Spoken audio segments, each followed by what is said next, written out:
All right, Aki, I'm back with a part two, and this time I'm in this part two. This is the King James Study Bible, the second edition Bible. Now, right in between this Bible, it has what I was speaking about was about the Greeks being Hellenized, right?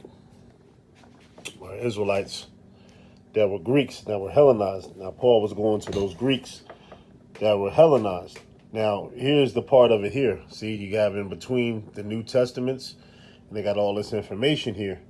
So this part right here, where it have Alexander the Greek, it reads as it reads this. It says, Persia never succeeded in subduing the Greeks, but in heir of the Greek culture, Alexander of Macedonia eventually brought to an end the Persian Empire. It says Alexander was not simply a power-minded despot. It says a pupil of the philosopher Aristotle. He was thoroughly convinced that the Greek culture was the one force that could unify the world in 333 BC. He passed from Macedonia into Asia Minor and defeated the Persian armies and stationed there. Then he moved southward through Syria and Palestine to Egypt. Tyre and Giza each offered stubborn resistance, but delays did not discourage Alexander. They simply strengthened his determination to win.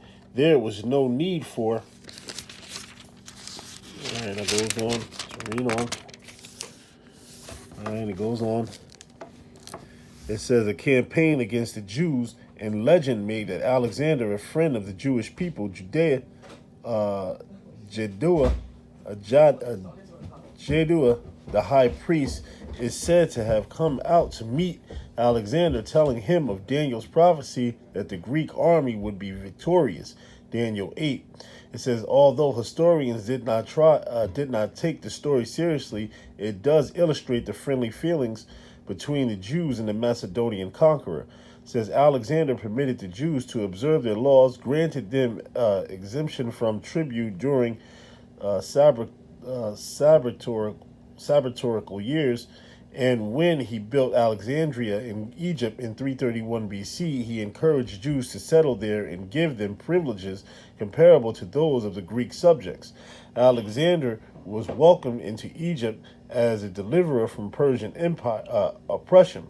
His victorious armies retracted their steps through Palestine and Syria, then moved eastward. The cities of Babylon and Persia fell to Alexander, and he pressed on as far as the Punjab region of India.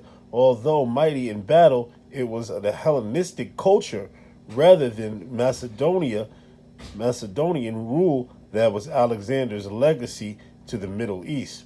He determined to found a new city in each country of his empire, which would serve as a model for the recording of the life of the country as a whole along Greek lines. Materialistically speaking, this meant the erection of the fine public buildings, a gymnasium for games, an open-air theater, and whatever would approximately the life of a Greek city-state. Individuals were encouraged to take Greek names, adopt Greek dresses and language, in short, to become Hellenized. See, there you have it, man. Like I was saying in the first part one of the video, is that Israelites had to take on Greek customs. All right, they had to be Hellenized. Now, see, now as it gets into it, now it says the material aspects of Hellenism must have seemed attractive for large segments of population. Trade and commerce brought wealth into the new merchant classes. Libraries, schools were welcomed by the scholar. It says better housing and better food brought about a rise in the standard of living. Many in Israel, as elsewhere, were glad to accept the veneer of the Greek culture. If idolatry had been a stumbling block to Israel, then in the pre-exilic period, exilic period, it says Hellenism was the great post-exilic temptation.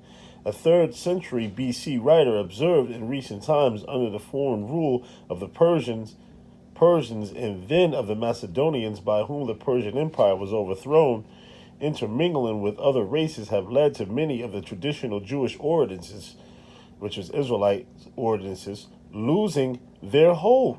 See, it says many Jews took Greek names, accepted a school of Greek philosophy, and tried to combine the wisdom of Greece with the faith of their fathers.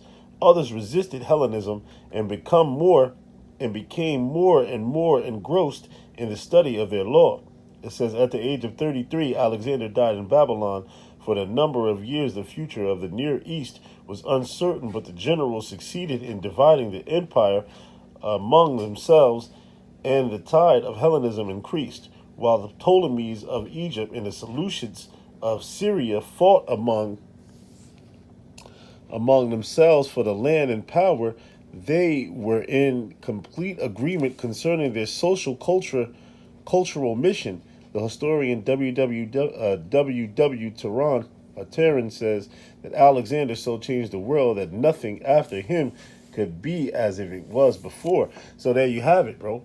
And then it gets into Ptolemy, the Ptolemies. Has all that information here, man. The Ptolemies. This is all history. It's all information, man. All right, Seleucids. See that? You know, we have all this information here, man. And this is all in my study Bible that I have. This is actually a great Bible, the Maccabean Revolt, which the brother Howard Shah Zion was going into that in his live stream. All right, shalom to that brother, you know. He was going into the Maccabean Revolt. See, you got all that history here, man. This is between testaments, man. You know, all of that, man. Look at that, the Hasmoneans. Okay. Look at all of this, man. All this information here, man. This is all I do, man. That's all I do is go into history and study and prophecy. I go in between from prophecy going on to history. All right, to everything that's going on. See, so look at all of this, man. John Hyrcanus and all of that. Look at that, Romans. All right, stepping into that time period and all of that, man. All right, so this is just between testaments, man. All right, look at this, all this information, and I even have the book of the Maccabees. The book of Josephus, the works of Josephus. And I have that book.